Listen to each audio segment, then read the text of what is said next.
In the peaceful land of Uz, there lived a man named Job. He was renowned for his blameless and upright character, a man who revered God and shunned all forms of evil. Job's life was a testament to God's blessings. He had 10 children who brought him joy, vast herds of livestock that roamed his fields, and countless servants who admired his fairness and generosity. Job's reputation spread far and wide, and many considered him the greatest man in the East.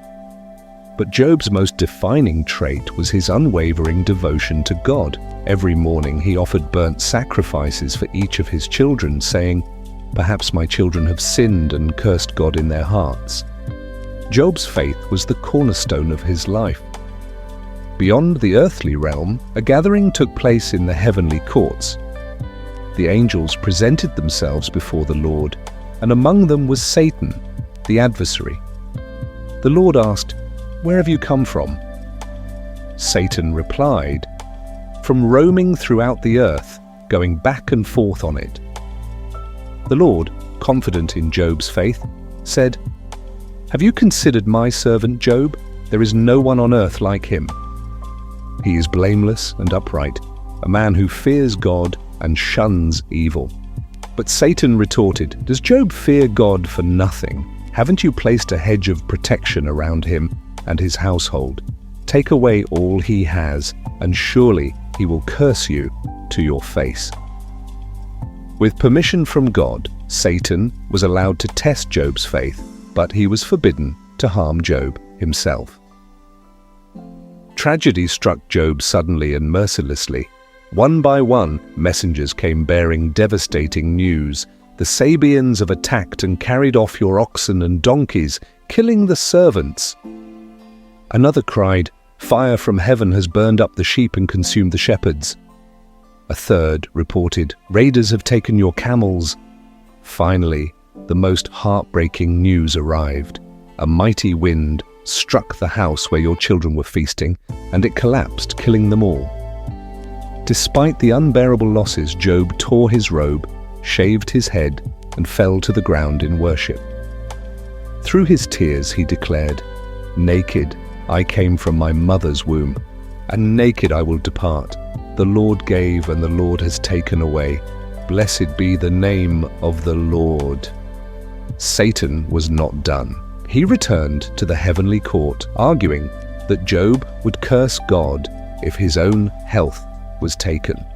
With God's permission, Satan afflicted Job with painful sores from the soles of his feet to the crown of his head. Job sat in ashes, scraping his wounds with a piece of broken pottery, a picture of utter despair.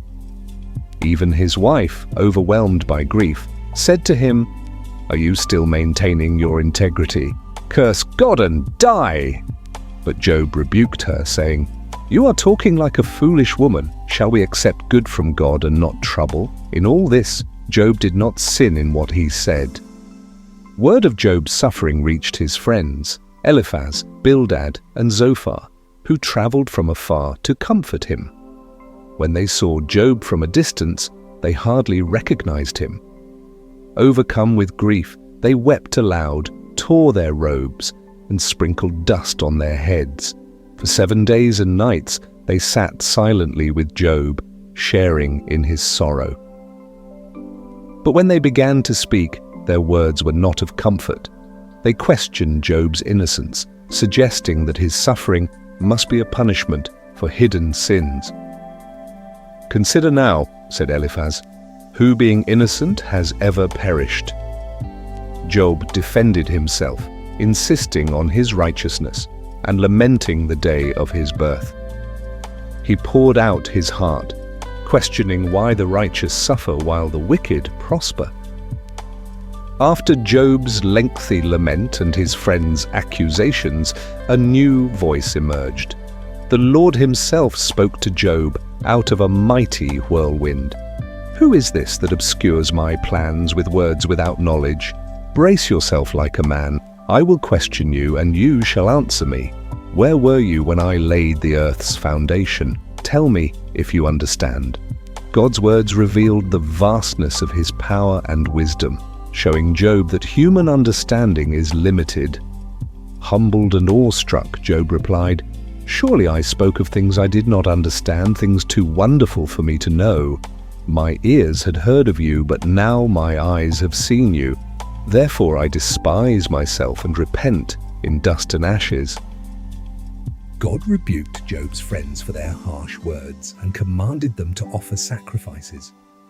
Job prayed for them, demonstrating his forgiveness and humility.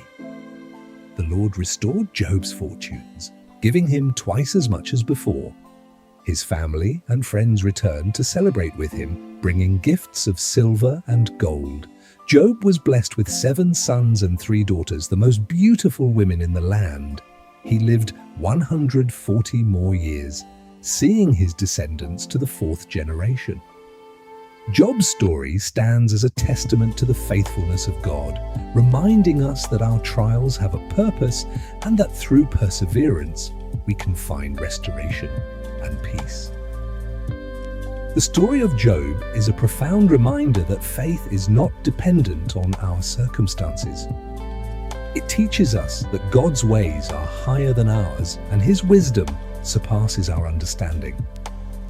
In moments of suffering, we may not see the full picture, but we can trust that God's plans are for our ultimate good. As Job declared, "I know that my Redeemer lives." Let this truth encourage you to remain steadfast, for the Lord is faithful to those who trust in Him.